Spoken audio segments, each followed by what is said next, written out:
All right, 6:51 and Global Edmonton plays an active part in Edmonton's Crime Stoppers program. And on the first Tuesday of every month, we'll bring you some great tips to help make the City of Champions a safer place to live. Joining us this month, Flavia, Robles are here, and Cichon. Thank you, ladies, for joining us, and that you got the memo to wear red.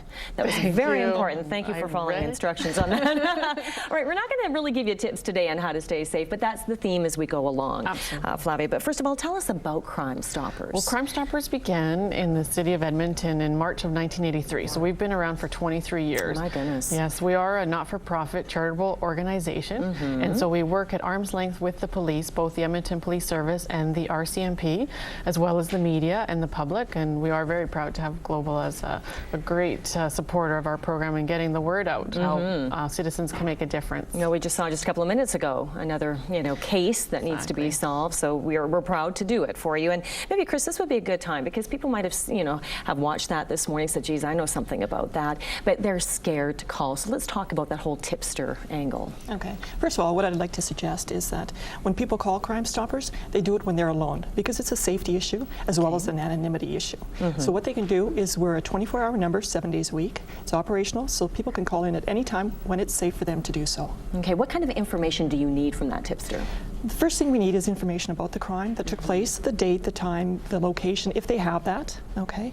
And what they also need to do is have information about the person who committed the crime, if they know something about it, or if the person told them that they had committed the crime.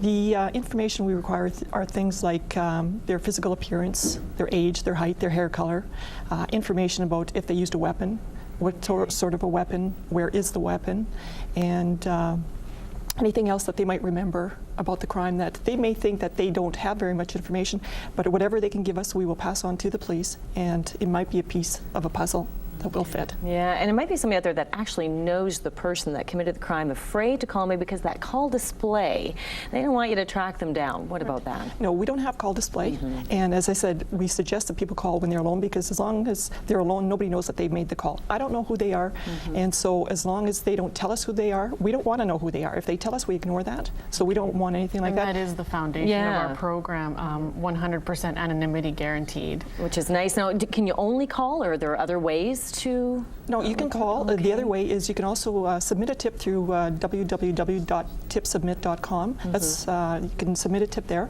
and what you'll be given is a tip number, either if you call or if you submit a tip on the computer. Okay. Flavia, what about collecting the money? I mean, you do get rewarded for this. We absolutely. The person would get a number, and they would be responsible for calling back.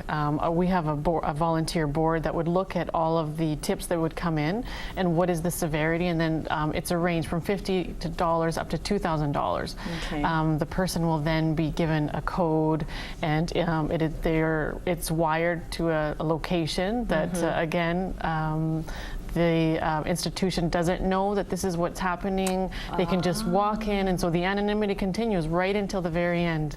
And the transaction happens, and the tipster doesn't have to worry about then picking up the funds, and at that point, your name having to be given, and absolutely not. And when you talk about that code too, maybe a couple weeks later, Chris, they have more to add, or they remember more about the crime. That code becomes very important to you because they can call back and say, I'm calling about this case. That's correct. What we need is that tip number when they call back to say that they've got additional information. We require that tip number, so we suggest that they put it in a safe place, someplace where they're going to be able to find it, where nobody else is going to see it. Okay, and also don't be afraid just to call, even if you have something so minute, so small, can certainly lead to breaking a crime, to arresting somebody. Just something so minor that you would think, geez, I never thought in a million years a red jacket would be the key to the success of it. So, exactly. All right, well, thank you for coming in, enlightening us about Crime Stoppers, and as we say, for the next time, we'll give tips on how to keep everybody safe. Excellent. Thank you, ladies, for joining us. And if you have a tip, call 1-800-222-TIPS. And for more information on the Crime Stoppers program, log on to crimestopper.net.